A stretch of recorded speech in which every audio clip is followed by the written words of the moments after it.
Nah teman-teman, hal yang akan kita bahas ini mengenai pendakwah Gus Miftah yang akhir-akhir ini memang sangat mengguncang media sosial, yang dimana dia mencemooh pedagang minuman. Nah tapi sebelum lanjut ke permasalahannya dari faktor solusi dan lain sebagainya, mari kita ke latar belakangnya dari Gus Miftah tersebut. Nah, Gus Miftah atau dikenal dengan Miftah Maulana Habibur Rahman adalah seorang pendakwah sekaligus pendiri pondok pesantren Ora Aji yang berlokasi di Yogyakarta. Gus Miftah ini lahir pada 5 Agustus tahun 1981.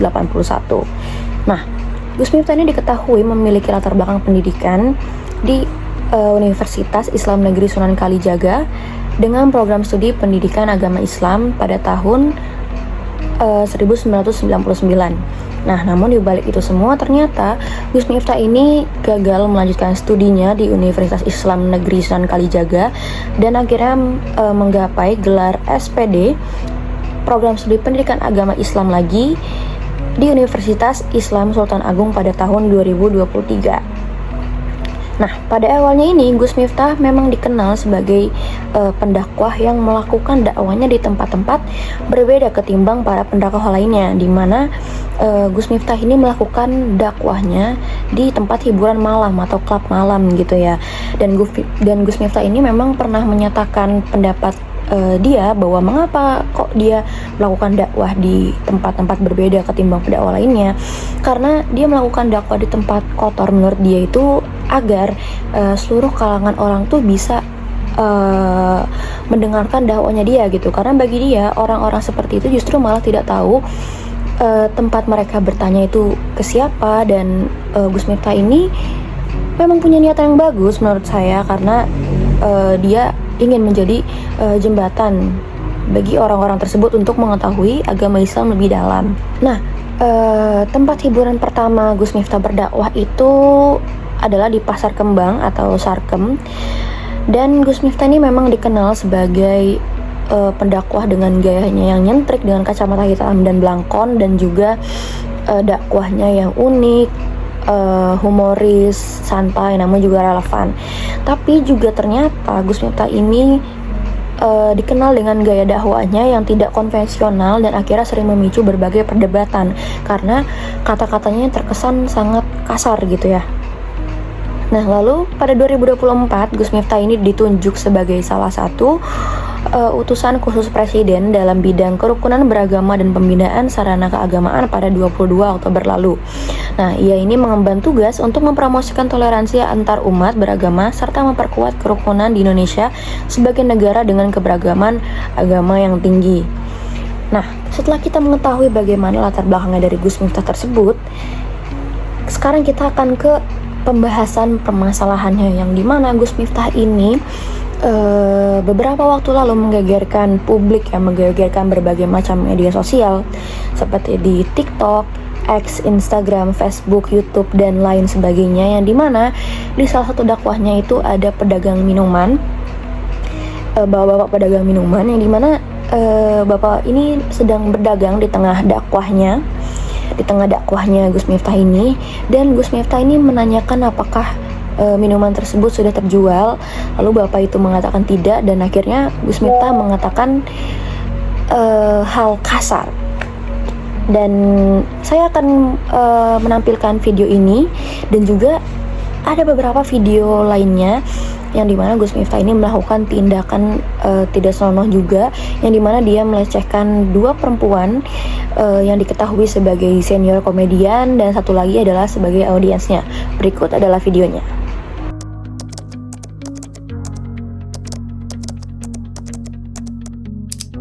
Es tehmu cik oke ra?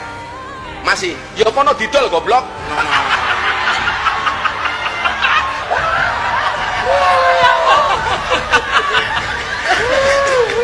Dolen dhisik, engko larong payu wis takdir. Kula niku bersyukur Budayati elek. Mila dadi sinden. Layu dadi lonte to niki. Oh, mboten Budhe nggih. Saiki kok dadi suarane kaya ngono. Nggih. Oh, untung Gus. Pripun? Sampeyan kene-kene saiki dadi Ora ustad kok ya. Ora ustad. Ora ustad kok ya. Ini sih. Suarane enaknya kayak ngono. Apa meneh disahane iya. Ayo, Mbak. Kula polos lho, Gus. Nah, setelah kita menonton 3 video yang tadi sudah saya lampirkan, memang tindakan dari Gus Miftah ini sangat kontroversial yang dimana memicu amarah publik dan yang pastinya sangat mencoreng nilai-nilai yang terkandung dalam Pancasila.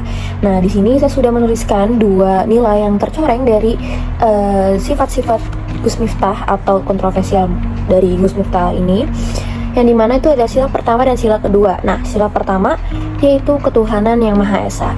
Gus Miftah sebagai seorang tokoh agama, pernyataan ini memang sangat mempengaruhi masyarakat. Yang seperti kita tahu ya, Gus Miftah itu memang cukup terkenal dan dia memiliki banyak pendengarnya dimanapun dan berbagai kalangan, mau yang muda ataupun yang sudah tua, maupun laki-laki ataupun perempuan. Nah, karena dia sudah dikenal sebagai tokoh agama, seharusnya Gus Miftah ini memang harus lebih memperhatikan kata-katanya, karena dia ini bisa mencoreng nama baik agama Islam gitu, dan juga bisa menciptakan kesalahpahaman atau konflik di kalangan umat dan yang beragama. Lalu ada sila kedua, yaitu kemanusiaan yang adil dan beradab. Nah, tindakan atau pendapat yang dianggap dapat merendahkan martabat orang lain atau yang menimbulkan provokasi di masyarakat ini bisa mencederai nilai kemanusiaan yang adil dan beradab. Misalnya, jika pernyataan memicu konflik antar kelompok atau diskriminasi. Oke, selanjutnya yang akan kita bahas adalah faktor penyebab, yang dimana di sini saya sudah menuliskan 6 faktor penyebab, dan yang pertama adalah telaah dan interpretasi agama.